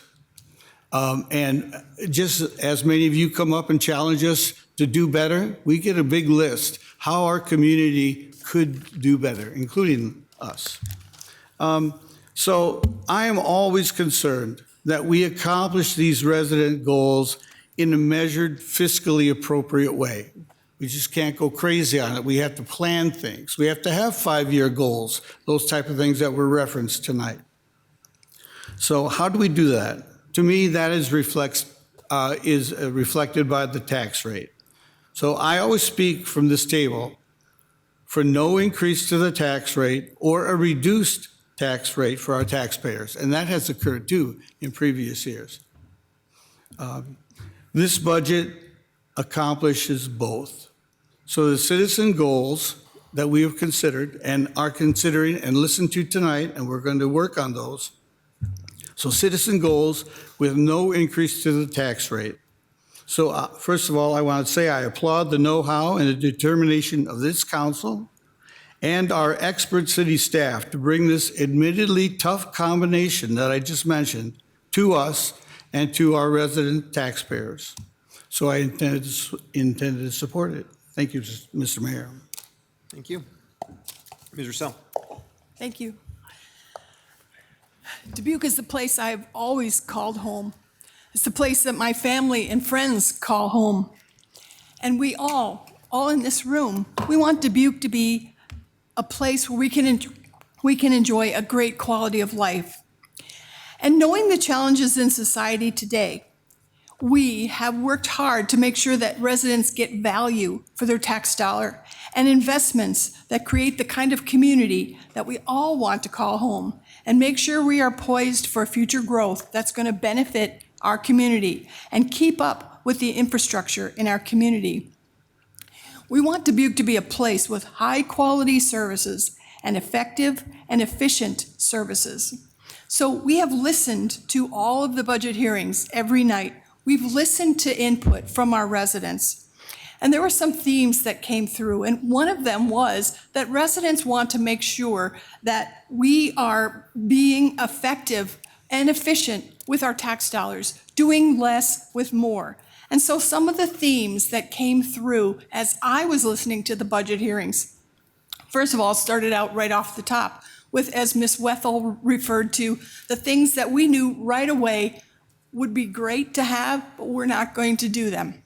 We just chopped them off right off the top. And then as I listened to all the departments, I heard people using technology to create efficiencies in their work processes all across the organization, doing more with the existing resources they have. For example, taking our administrative professionals and having them serve multiple departments efficiently and effectively. Working diligently to find grants that are going to greatly reduce the costs for taxpayers on these necessary projects like sewer and water projects. Being fiscally responsible so that we can obtain favorable interest rates that's going to save our taxpayers money. Finding clever ways to address the unfunded mandates that come down to us from federal and state organizations for things we must do, but we do not receive funds to make them happen. We had departments that reorganized to gain efficiency, and one department was even eliminated. And our employees are striving to work safely. And because of that, our workers' comp insurance was reduced by over $334,000 just through the efforts of our employees to working safe. We also work to provide a safe community with high-quality police, fire, and emergency response. Such an important and expensive investment to keep our community safe. So overall, I am pleased to be able to support having no change to the tax rate for fiscal year 27. Thank you. Thank you. Mr. Staver? Well, I guess first of all, I'd like to thank everyone for taking the time to be here tonight. I know it's a time out of your busy schedules. I'm especially happy that people took the time to make comment. I mean, that drives all of us to do better, be better. And believe it or not, your input does, it might not, create comment tonight, but it does shape the decisions in the future. I think some of the things that I think it was Michael Wallou pointed out about the legal exposures potentially. We've already kind of agreed to after this that we are going to take a really hard look at the way administrative recharges are being applied. So that's been a big theme for tonight, and that's something I think collectively we've already recognized, largely because of the input you folks have brought forward even before tonight. I'm also really, really happy that the tax rate isn't going up. I think that says a lot, again, about how your input is driving the decisions that are being made. I think in relationship to transparency, I think, Ben Franklin kind of has an interesting quote that I've been thinking about a lot lately. And it's like, everything should be made as simple as possible, but not any simpler. So when you get a lot of information, it feels like too much, and when you don't get enough, it feels like something's being hidden. I think people are making real effort to make things transparent. But again, I think your input will help change some of those things so it's more digestible, potentially. I think, our overall budget seems like it's in line with the last 2 years. I mean, I think the last, I've written down here, 2025 was about 263 million. I think that's right. 2026 was 276, and I haven't heard the round number for what it is this year, but I'm sure we will. But again, I think this is, my first year on council. I wasn't part of the goal setting, but, I think in this position, you need to support the work that was done before you and try to help shape future decisions. And this is my first budget process. I'm learning a lot, and I hope to serve you guys well. And again, thank you for all your input and support. Thank you. Thank you. Mr. Sprague, Mr. Leindecker? Yeah, Mr. Leindecker. Thanks, Mr. Mayor. I did start off with a question. To Jean McDonald's question when she was up for public input, the question about why does the resolution not include a total number? Is there...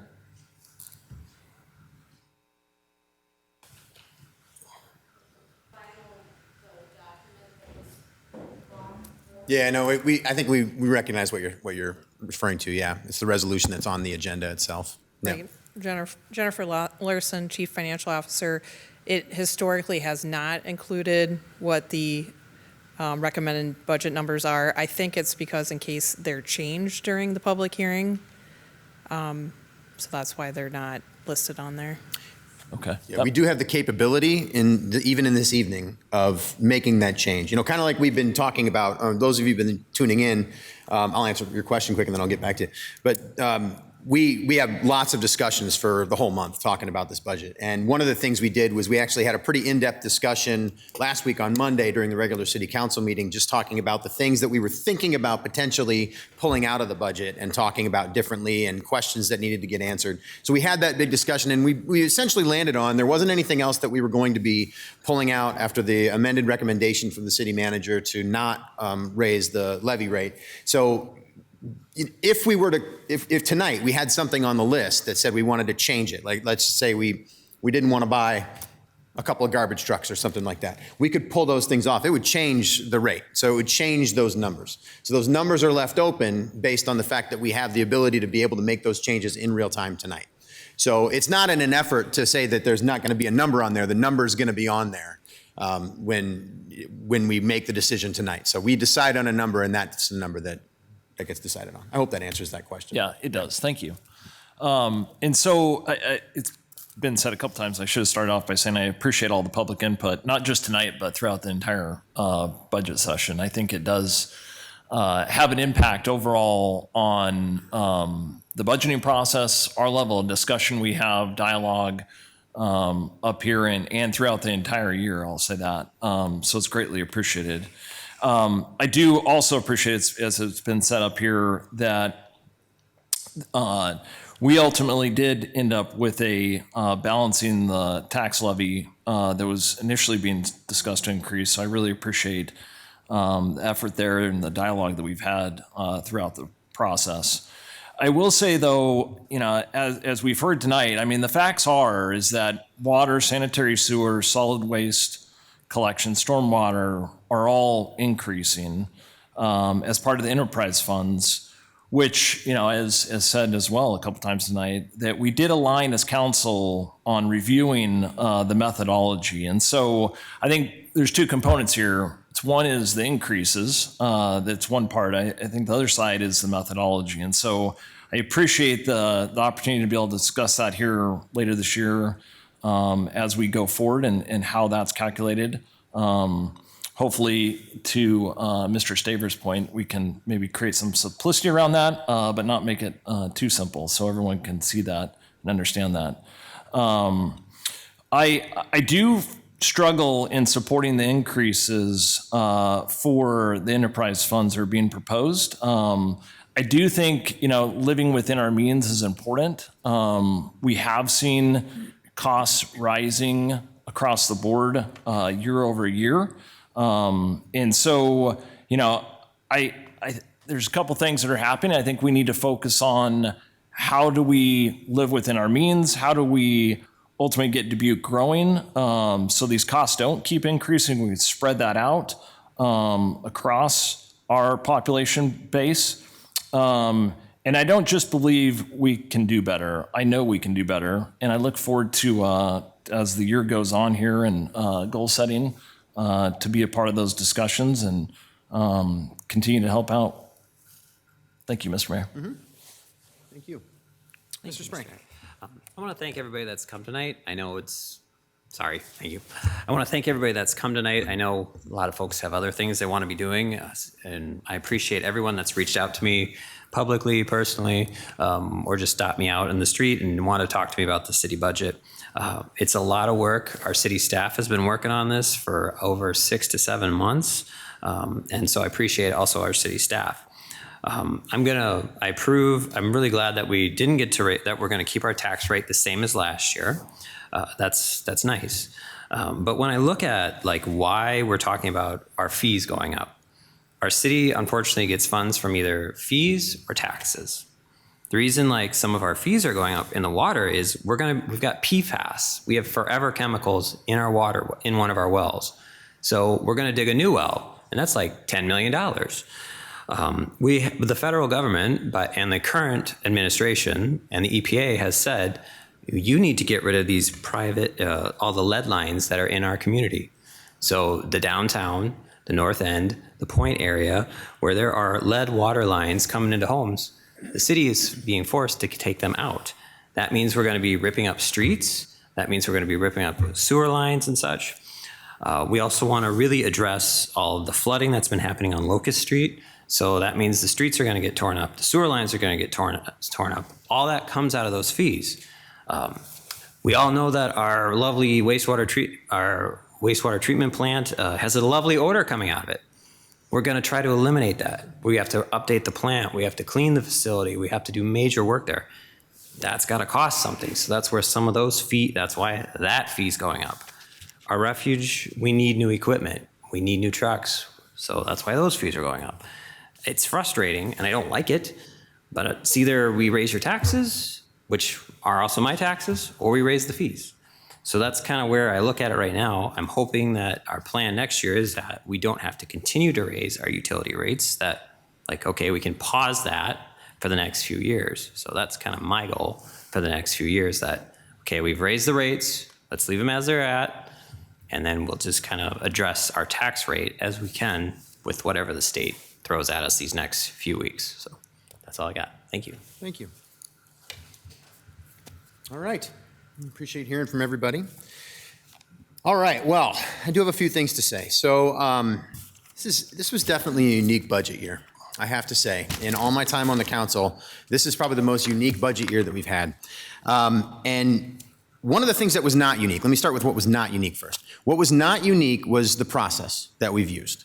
I said it at the beginning of the budget process. I say it every year. I really appreciate what we go through as a city to make sure that we're looking at every single department. It is an enormous amount of time. My family doesn't quite appreciate it. I don't know if the families up here do. I don't know if the families of the city departments do. But they also recognize the reason for it. And the reason for it is we do really strive to be as open with the books as we can to be able to go through this discussion and look at each department separately. So just like in past years, we took time to study the budget proposal, heard directly from each department about their previous year's work, their plans for this year coming up. We offered many opportunities for public input and got a lot of it.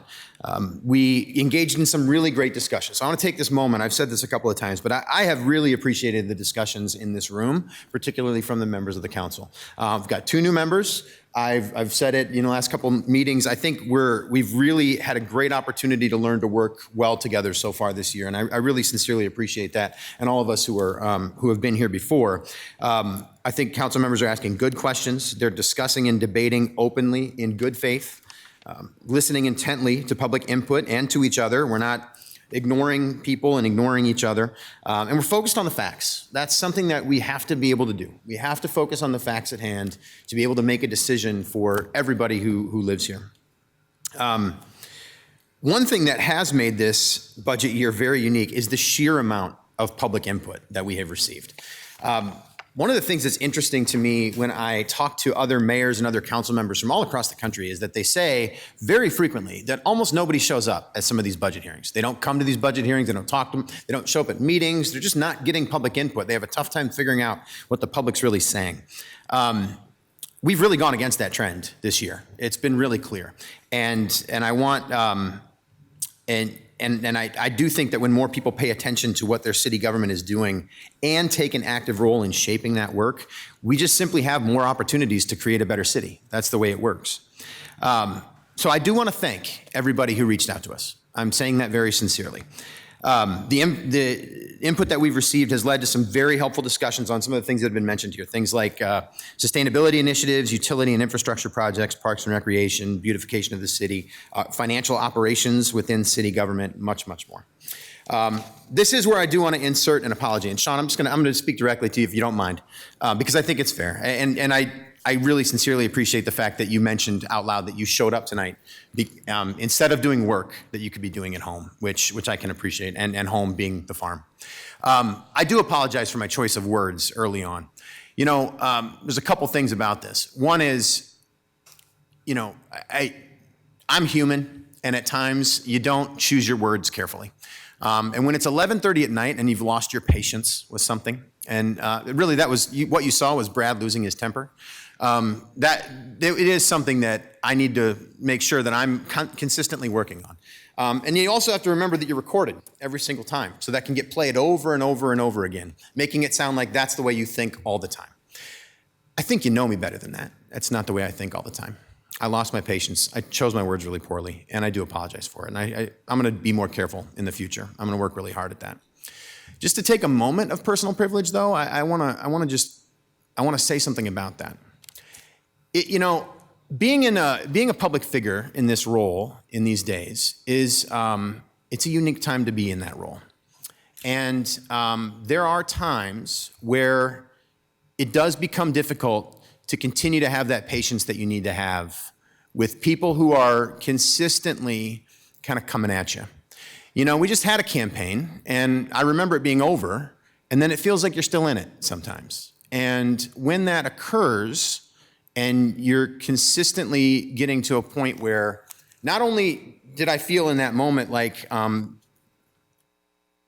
I'll just use the word, like I didn't feel necessarily just like I was being bullied, but that somebody was actually starting to bully some of the people that work for this city, who are public servants, they give everything for this place. They work really hard at it. And I felt a need to defend them in that moment. I did choose my words poorly, but I still felt that need to do that. And I hope you can understand that. Because something else that's been unique about this particular budget hearing has not been good. And it's been the amount of misinformation and things that I think border on disinformation that have been a part of this conversation. And specifically, there was a couple of things. You know, there was a calculator that was mentioned earlier today. And I do think that there's a public calculator out there. There's a website called Dubuque Deserves Better.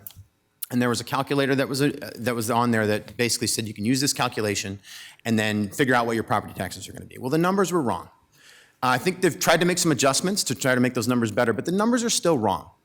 And the math is just simply wrong. So you put numbers in there and you think you're going to get a certain tax bill when really that's not accurate. We received a ton of emails from that. They're auto-generated, which is fine to send stuff like that. But Jenny Larson, our CFO, responded to every single one that she knew about to be able to give people the accurate information. And actually, she and our finance department created a calculator that was accurate, that figured all the math out correctly. And I think it was unfortunate that was part of the discussion for so long. It created a ton of misunderstanding. And I don't think we need that kind of misunderstanding. The other thing that I'm concerned about is I want to talk about these administrative overhead charges. I completely agree with looking at this more carefully. It is the first time that we will have looked at this as this current makeup of the council, to be able to see it. Is this the correct way to do it? The city manager, to his credit, the finance department, to their credit, has basically said, absolutely, we can take another look at that. That's no problem at all. However, we have checked into this and looked at how to do it, and we didn't just do it. We came up with a method based on what we think is appropriate financial practices for a city. We've been through audits every single year, and the audit has never flagged something like this. We have won an award for the Certificate of Achievement and Excellence in Financial Reporting for 34 consecutive years. We do have a AA2 credit rating for our general obligation bonds. You don't get those things if you're doing a poor job in financial reporting or financial practices. It just doesn't happen. So I currently don't see any evidence that what we're doing is in any way misappropriating funds or is doing something that could be considered irresponsible or maybe even illegal. Some of those things have been suggested throughout this process. There's no good evidence for that right now. But what's been happening online, if you spend any time on Facebook, what you're seeing is just a consistent push to drive mistrust in your city government. And I do not think that is a helpful thing in any community. I think it divides people. It doesn't bring people together. And I think this city is filled with wonderful people who care. I think you're those people right now. You're sitting here. What are you doing here? You could be anywhere, and here you are, sitting with us at the final budget hearing because you care so much about your community. And I want you to know that I recognize that, and we recognize that. What I hope we can do with that is take it and create something together, recognizing that we're all trying. Because when you do things and when you create websites or Facebook groups or whatever, or you comment on things that are driving distrust and making people not trust each other, you're not helping to build your community. You're actually dividing it. And I think we can do better than that. I think we are better than that. I see a lot of people trying really hard to do that. The people at this desk don't agree on everything. We just don't. We see things a little bit differently. We bring some really unique perspectives to this discussion that we have. But what I can tell you unequivocally about the 7 people who are sitting here and then the other folks that sit with us is we care deeply about the city of Dubuque, and we care deeply about you. We could be doing just about anything else, frankly.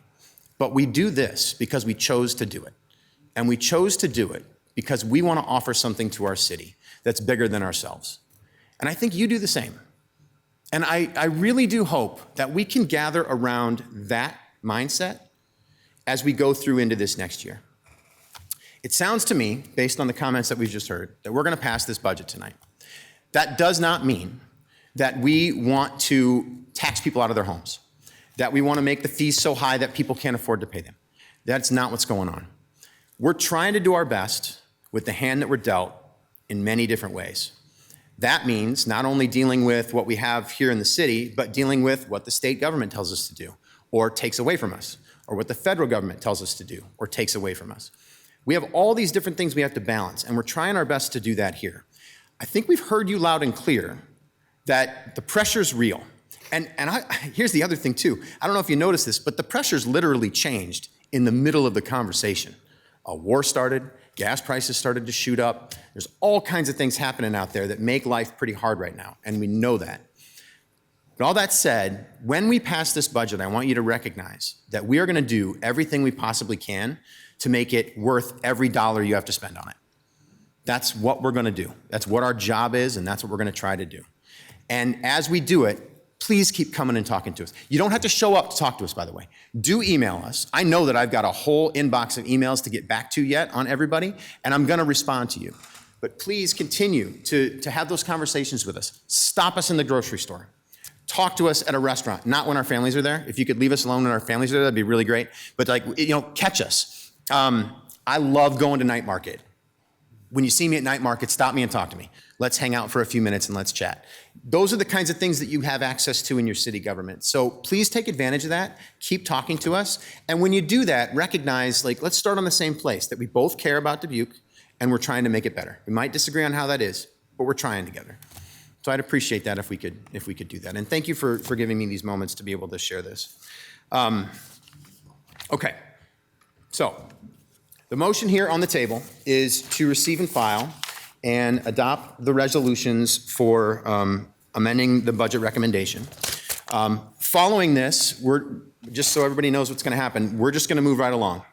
We're going to do this, and then we're going to start setting all those rates and things. If it's time for you to go, feel free. We just appreciate if you could exit quietly if it's time. If you want to hang out, feel free to hang out. But just know there might be some more discussion, but I think the bulk of it just took place. So just letting everybody recognize that. But thanks again for being here tonight. All right. Motion here is to receive and file, adopt these 2 resolutions. So Trish, would you call the roll, please? Leyendecker. Aye. Kavanaugh. Aye. Staver. Aye. Sprank. Aye. Roussel. Aye. Resnick. Aye. Wethel. Aye. That motion passes 7-0. Moving on to action items. Action item number 1, establishing water rates for fiscal year 2027. Mr. Mayor, Ms. Russell. I move to receive and file, and further move that the requirement that a proposed ordinance be considered and voted on for passage at 2 council meetings prior to the meeting at which it is to be finally passed be suspended. Second by Wethel. Motion by Russell, second by Wethel. We'll open for any discussion if we do have it, or any questions. All right.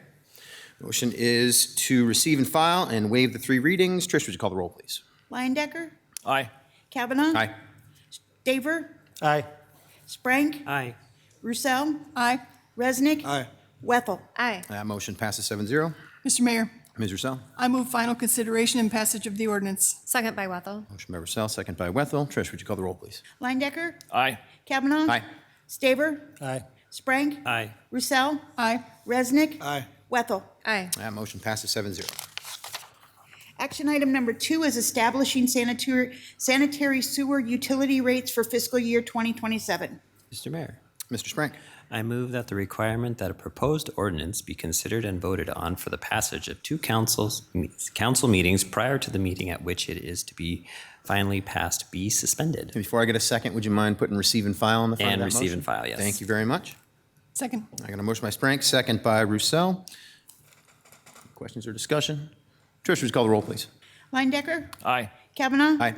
Staver, Aye. Sprank, Aye. Roussel, Aye. Resnick. Aye. Wethel. Aye. That motion passes 7-0.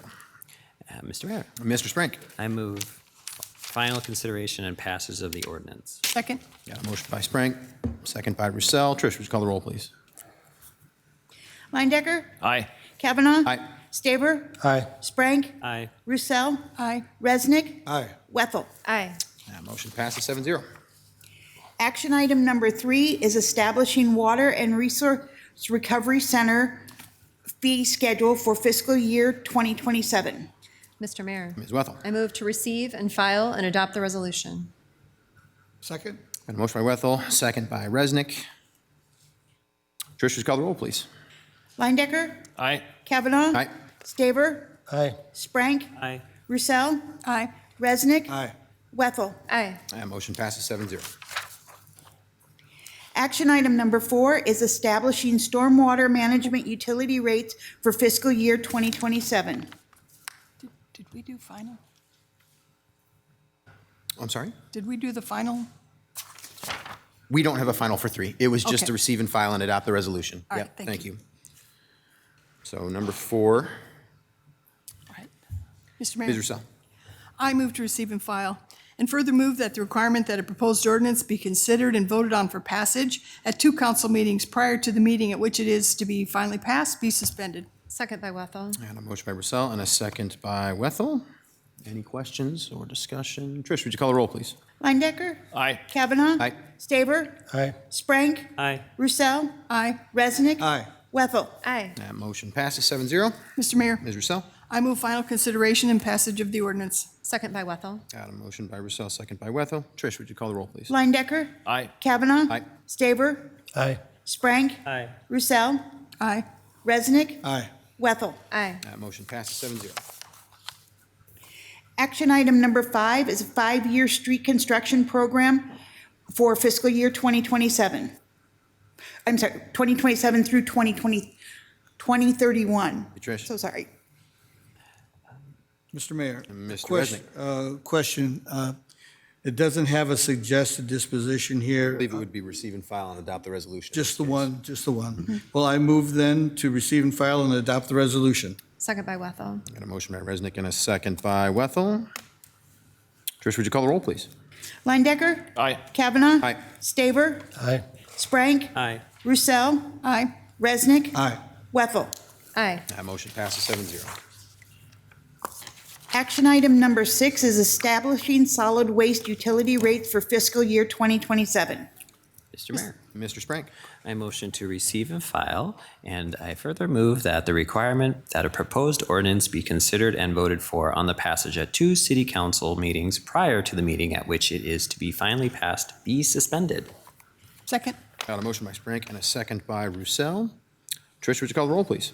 Leindecker, Aye. Kavanaugh. Aye. Staver, Aye. Sprank, Aye. Roussel, Aye. Resnick. Aye. Wethel. Aye. Motion passes 7-0. Mr. Mayor. Mr. Sprink. I move for final consideration and passage of the ordinance. Second. Got a motion by Sprink, second by Roussel. Trish, would you call the roll, please? Aye. Kavanaugh. Aye. Staver. Aye.